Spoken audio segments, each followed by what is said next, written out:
வணக்கம்.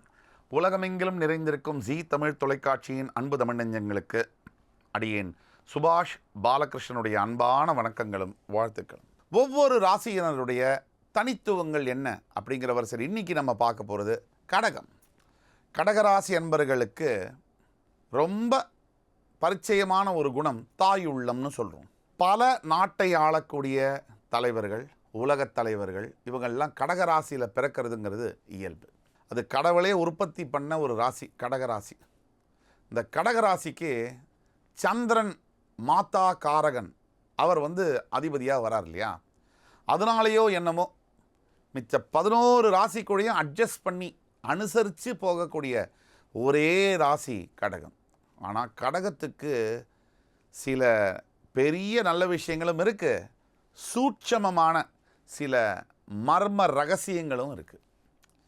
நல்ல விஷயங்களில் கடகத்துக்கு என்ன இருக்குது அப்படின்னு நம்ம பார்த்தோம்னா, கடகத்துக்கு முக்கியமாக அடுத்தவங்க ஏதாவது செஞ்சிட்டாங்கன்னா அதை மனசில் ஒரு குறையாக வச்சுக்கிட்டாலும் அவங்கள்ட்ட திருப்பி நல்லதையே செய்யணும் அப்படின்னு நினைக்கக்கூடிய ஒரு குணம் கடகத்துக்கு உண்டு.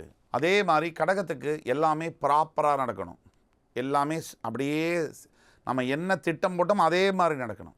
அதில் ஒரு இடத்துல தோய்வு வந்தால் கூட அதை ஒத்துக்கொள்ள மாட்டார்கள் கடகம்.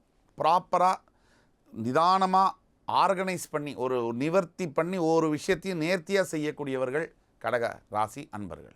கடகத்துக்கு வேறொரு விஷயங்கள்லாம் என்ன, கடகம் ஒரு இடம் விட்டு பிறந்த இடத்துல இருக்க மாட்டாங்க, அடுத்தடுத்து முன்னேறி முன்னேறி வெவ்வேறு இடம் போக போக முன்னேறுவாங்க கடகராசி. இதெல்லாம் கடகராசியுடைய சூட்சமங்கள். கடகராசிக்கு தெரிஞ்சோ தெரியாமலோ 7ஆம் இடம் என்பது மகரமாக வருவதனால் பெரும்பாலான கடகராசி என்பவர்களுக்கு கல்யாணத்துக்கு அப்புறம் ஒன்று மிகப்பெரிய அளவில் உயர்வு, இல்லை அதல பாதாளம், இந்த நடுவில் நிற்கிறது கிடையாது. கடகராசியை பொறுத்த வரைக்கும் கல்யாணத்துக்கு முன்னாடி எப்படி இருந்தாங்களோ தெரியாது.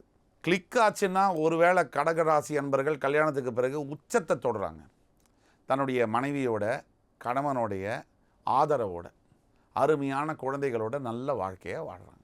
அப்படிப்பட்ட கடகராசி என்பவர்களுக்கு சில பேரில் பார்த்திங்கன்னா நல்ல வாழ்க்கை.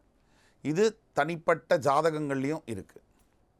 கடகராசியை பொறுத்த வரைக்கும் முக்கியமான ஒரு விஷயம் என்ன அப்படின்னா, இன்னொரு விஷயம், எப்பவும் வெளிநாட்டுக்கு சென்று வியாபாரம் கல்வி இதெல்லாம் கிடைக்கக்கூடிய யோகம் கடகத்துக்கு உண்டு. அதே மாதிரி கடகராசி என்பவர்களுக்கு பூர்வீக சொத்து, அசையா சொத்து, தாய் வழி சொந்தங்கள் மூலியமாக உதவி, ஆதாயம், மாமா, சித்தி, பெரியம்மா, இந்த மாதிரி அம்மா வழி தாத்தா பாட்டி இவங்க மூலியமாக ஆதாயம் கிடைக்கக்கூடிய வாய்ப்புகள் உண்டு. இப்போ எல்லாத்தையும் பேசிட்டோம். கடகராசிக்கு என்ன பிரச்சனை, மனசில் காயம், மறக்க முடியல. எல்லாருடைய வாழ்க்கையிலும் நல்லது கெட்டது மாறி மாறி நடந்துக்கிட்டே இருக்குது. ஆனால் ஒரு சில நிகழ்வுகளை நம்மால் மறக்க முடியறதில்ல. அதில் கடகராசிக்கு முதலிடம்.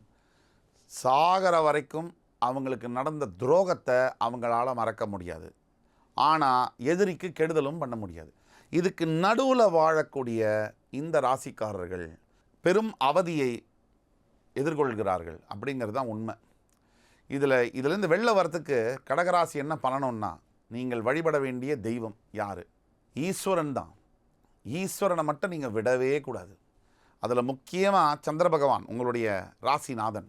ஈஸ்வரனை வழிபட வேண்டிய கடமை கடகராசி என்பவர்களுக்கு கண்டிப்பாக உண்டு. இன்னொரு அருமையான செய்தி என்னென்னா, அனைத்து கடகராசி என்பவர்களும் பௌர்ணமி தோறும், சந்திரன் முழு நிலவாக இருக்கக்கூடிய பௌர்ணமி தோறும் வளர்பிறையுடைய உச்சத்தில் ஒவ்வொரு பௌர்ணமிக்கும் கடகராசி என்பவர்கள் வீட்டிலேயே சத்யநாராயண சுவாமிக்கு பூஜை செய்து வரும்பொழுது கணக்கிலடங்கா யோகங்களை பெறுகிறீர்கள் அப்படிங்கிறது ரகசியம். இந்த காணொளி கண்டிப்பாக உங்களுக்கு பயனுள்ளதாக இருக்கும் அப்படிங்கிறத நம்புகிறேன். மற்றும் வேறொரு நிகழ்ச்சியில் மறுபடியும் உங்கள் எல்லோரையும் சந்திக்கும் வரை உங்களிடமிருந்து விடைபெறுவது உங்கள் சுபாஷ் பாலகிருஷ்ணன். நன்றி, வணக்கம், வாழ்க வளமுடன்.